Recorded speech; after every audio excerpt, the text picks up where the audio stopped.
ಈ ಕಾರ್ಯಕ್ರಮದ ಪ್ರಾಯೋಜಕರು Gadiyar group of companies.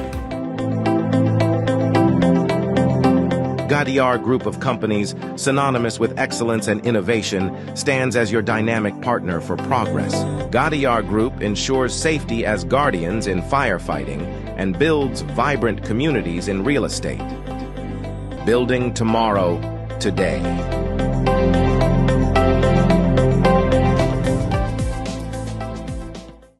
Kudukoli petrol pump Perla ವಿಶ್ವಾಸಾರ್ಹ ಸೇವೆಗೆ ಅಬ್ದುಲ್ಲಾ ಮದುಮುಲೆ ಸಾರಥ್ಯದ ಪೆರ್ಲಾ ಕುಡುಕೋಳಿ ಪಂಪ್ಗೆ ಭೇಟಿ ನೀಡಿ.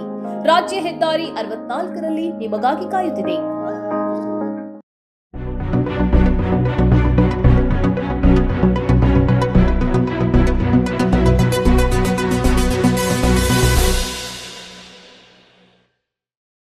ವೀಕ್ಷಕರೇ, ಸನ್ಮಾರ್ಗ ಸುದ್ದಿ ಸಂಚಯಕ್ಕೆ ಸ್ವಾಗತ. ನಾನು ಸಿಂಧು ಎಸ್. ಭಯೋತ್ಪಾದಕ ಸಂಘಟನೆಯೊಂದಿಗೆ ಸಂಬಂಧ ಇದೆ ಎಂದು ಆರೋಪಿಸಿ ಬಂಧಿಸಲಾಗಿದ್ದ 11 ಮಂದಿ ಮುಸ್ಲಿಂ ಯುವಕರಿಗೆ ಅಲಹಾಬಾದ್ ಹೈಕೋರ್ಟ್ನ ಲಕ್ನೋ ಪೀಠ ಜಾಮೀನು ನೀಡಿದೆ. 598 ದಿನಗಳ ಕಾಲ ಜೈಲಿನಲ್ಲಿ ಕಳೆದ ಬಳಿಕ ಅವರಿಗೆ ಈ ಜಾಮೀನು ಲಭಿಸಿದೆ. ಅಲ್ ಖೈದಾ ಸಹಿತ ವಿವಿಧ ಭಯೋತ್ಪಾದಕ ಸಂಘಟನೆಯೊಂದಿಗೆ ಸಂಬಂಧವನ್ನು ಆರೋಪಿಸಿ 11 ಮಂದಿ ಯುವಕರ ವಿರುದ್ಧ ಉತ್ತರ ಪ್ರದೇಶದ ಭಯೋತ್ಪಾದನಾ ನಿಗ್ರಹ ಸಂಸ್ಥೆಯು ಬಂಧಿಸಿತ್ತು. ಆದರೆ ಇವರ ವಿರುದ್ಧ ದೋಷಾರೋಪಣೆ ಮಾಡಲು ಯಾವುದೇ ಸಾಕ್ಷ್ಯ ಲಭಿಸಿಲ್ಲ ಎಂದು ಕೋರ್ಟ್ ಹೇಳಿದೆ. ಇವರ ವಿರುದ್ಧ ಯಾವುದೇ ಪುರಾವೆಯನ್ನ ಪ್ರಾಸಿಕ್ಯೂಷನ್ಗೆ ಸಲ್ಲಿಸಲು ಸಾಧ್ಯವಾಗದೇ ಇರುವುದರಿಂದ ಇನ್ನು ಇವರು ಕಸ್ಟಡಿಯಲ್ಲಿರುವುದು ಬೇಡ, ಅವರಿಗೆ ಜಾಮೀನು ಕೊಡುತ್ತಿದ್ದೇವೆ ಎಂದು ದ್ವಿಸದಸ್ಯ ಪೀಠ ಹೇಳಿದೆ. 4 ವರ್ಷ ಪ್ರಾಯದ ಬಾಲಕನ ಕೈಬೆರಳಿಗೆ ಶಸ್ತ್ರಚಿಕಿತ್ಸೆ ನೀಡಬೇಕಾಗಿದ್ದ ವೈದ್ಯರು ಆತನ ನಾಲಿಗೆಗೆ ಶಸ್ತ್ರಚಿಕಿತ್ಸೆ ನಡೆಸಿದ ಆಘಾತಕಾರಿ ಘಟನೆ ಕೇರಳದ ಕೋಯಿಕೋಡ್ ಮೆಡಿಕಲ್ ಕಾಲೇಜಿನಲ್ಲಿ ನಡೆದಿದೆ ಎಂದು ವರದಿಯಾಗಿದೆ. ತನ್ನ ಕೈಯ 6ನೇ ಬೆರಳನ್ನು ಶಸ್ತ್ರಚಿಕಿತ್ಸೆಯ ಮೂಲಕ ತೆಗೆಯಲು ಈ ಬಾಲಕ ಆಸ್ಪತ್ರೆಗೆ ಬಂದಿದ್ದ. ಮುಂಜಾನೆ ಮಗುವನ್ನ ಆಪರೇಷನ್ ಥಿಯೇಟರ್ಗೆ ಕಳುಹಿಸಿದವು. ಆದರೆ ಮಗು ಹೊರಗಡೆ ಬರುವಾಗ ಕೈಯಲ್ಲಿ ಶಸ್ತ್ರಚಿಕಿತ್ಸೆಯ ಯಾವುದೇ ಗುರುತು ಕಾಣಿಸಲಿಲ್ಲ. ಬದಲು ನಾಲಿಗೆಯ ಅಡಿಭಾಗದಲ್ಲಿ ಶಸ್ತ್ರಕ್ರಿಯೆ ಮಾಡಿದ ರೂಪದಲ್ಲಿ ಹತ್ತಿಯನ್ನು ಇಟ್ಟಿರುವುದು ಕಾಣಿಸಿತು ಎಂದು ಮಗುವಿನ ಸಂಬಂಧಿಕರಾದ ಫೈಜಲ್ ಹೇಳಿದ್ದಾರೆ. ಶಸ್ತ್ರಕ್ರಿಯೆ ನಡೆಸಿಲ್ಲವೇ ಎಂದು ಕೇಳಿದಾಗ ಬಾಯಲ್ಲಿ ಶಸ್ತ್ರಕ್ರಿಯೆ ನಡೆಸಿರುವುದು ನೋಡಿಲ್ಲವೇ ಎಂಬ ಉತ್ತರವನ್ನು ವೈದ್ಯರು ನೀಡಿದ್ದಾರೆ. ಆದರೆ ಶಸ್ತ್ರಕ್ರಿಯೆ ನಡೆಸಬೇಕಾದದ್ದು ಬೆರಳಿಗೆ ಬಾಯಿಗಲ್ಲ ಎಂದು ಕುಟುಂಬದವರು ಹೇಳಿದಾಗಲೇ ವೈದ್ಯರು ತಾವು ಮಾಡಿರುವ ತಪ್ಪಿನ ಅರಿವಾಗಿದೆ. ಆದರೆ ನಾಲಿಗೆಯ ಕೆಳಗಡೆ ಸಣ್ಣದೊಂದು ಮಾಂಸ ತುಂಡು ಕಾಣಿಸಿದ್ದು ಅದನ್ನು ನಾವು ಆಪರೇಷನ್ ಮಾಡಿದ್ದೇವೆ ಎಂದು ವೈದ್ಯರು ಸಮರ್ಥಿಸಿಕೊಂಡಿದ್ದಾರೆ. ಆದರೆ ಕುಟುಂಬದವರು ಪ್ರತಿಭಟಿಸಿದಾಗ ಕೈಬೆರಳಿನ ಶಸ್ತ್ರಕ್ರಿಯೆಯನ್ನು ಕೂಡ ಆ ಬಳಿಕ ವೈದ್ಯರು ಮಾಡಿದ್ದಾರೆ. ಇದೀಗ ಈ ಪ್ರಕರಣದ ವಿರುದ್ಧ ಕೇರಳ ಸರ್ಕಾರ ಗಂಭೀರವಾಗಿ ಪ್ರತಿಕ್ರಿಯಿಸಿದ್ದು ತಪ್ಪಿತಸ್ಥರ ವಿರುದ್ಧ ಕ್ರಮ ಕೈಗೊಳ್ಳುವುದಾಗಿ ಆರೋಗ್ಯ ಸಚಿವರು ತಿಳಿಸಿದ್ದಾರೆ.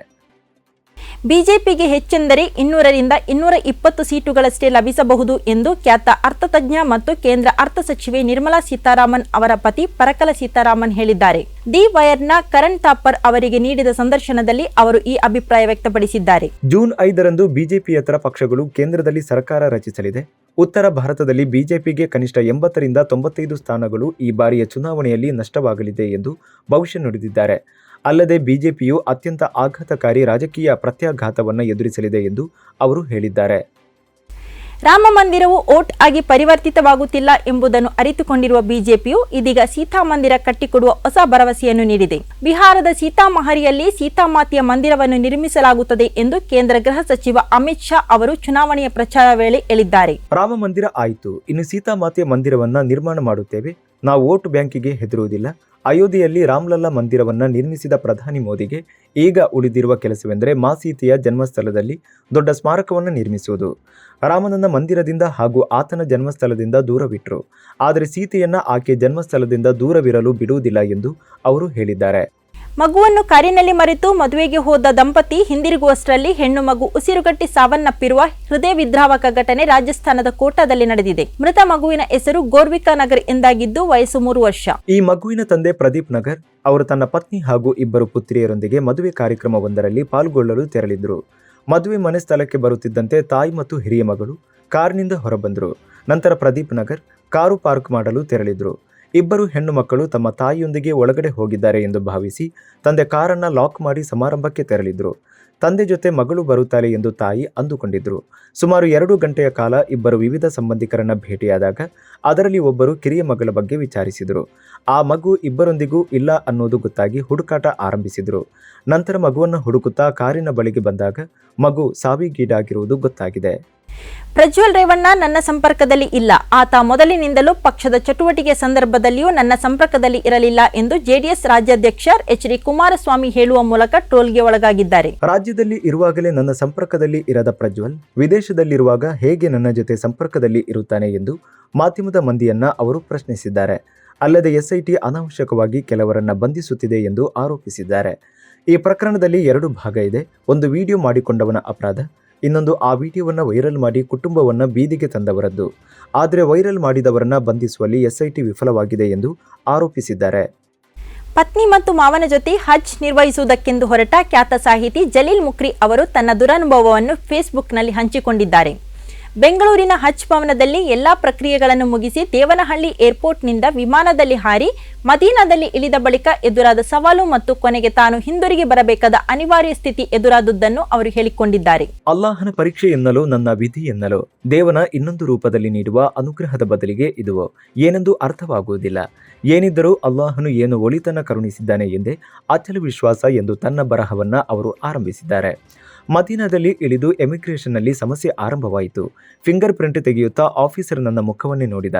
ನೀವು ಸೌದಿಯಲ್ಲಿ ಉದ್ಯೋಗದಲ್ಲಿ ಇದ್ದೀರಾ ಎಂದು ಪ್ರಶ್ನಿಸಿದ. ಹೌದು ಎಂದಾಗ ನಿಮಗೆ ಹಜ್ ಮಾಡಲಾಗುವುದಿಲ್ಲ ಎಂದು ಆತ ಹೇಳಿದ.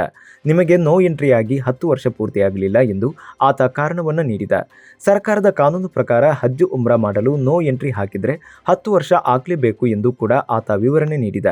ಕೊನೆಗೆ ಬೇರೆ ದಾರಿ ಇಲ್ಲದೆ ಮರಳಿ ಬರಬೇಕಾಯಿತು ಎಂದವರು ಬರೆದುಕೊಂಡಿದ್ದಾರೆ.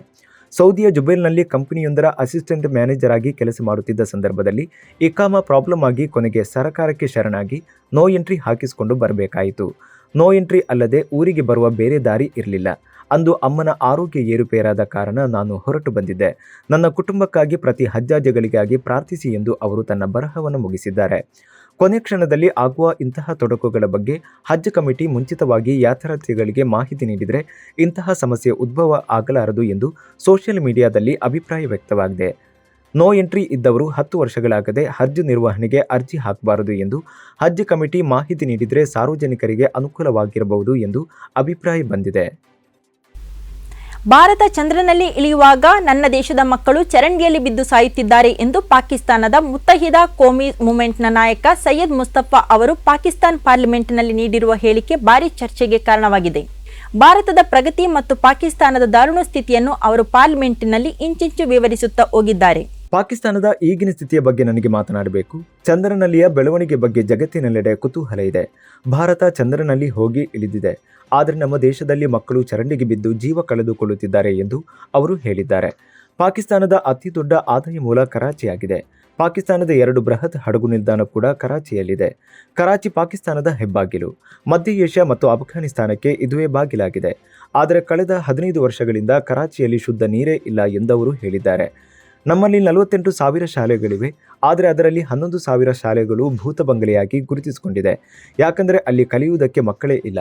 ಸಿಂಧ್ ಪ್ರಾಂತ್ಯದಲ್ಲಿ 70 ಲಕ್ಷ ಮಕ್ಕಳು ಶಾಲೆಯಿಂದ ಹೊರಗಡೆ ಇದ್ದಾರೆ.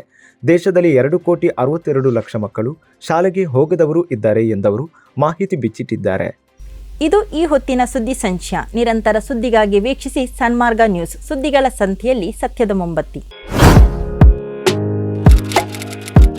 ಇಂತಹ ಹಲವು ಸುದ್ದಿ ಮಾಹಿತಿ ವಿಶ್ಲೇಷಣೆಗಾಗಿ ಸನ್ಮಾರ್ಗ ನ್ಯೂಸ್ ಸಬ್ಸ್ಕ್ರೈಬ್ ಮಾಡಿ. ನಿರಂತರ ನೋಟಿಫಿಕೇಶನ್ ಪಡೆಯಲು ಬೆಲ್ ಐಕಾನ್ ಒತ್ತಲು ಮರೆಯದಿರಿ.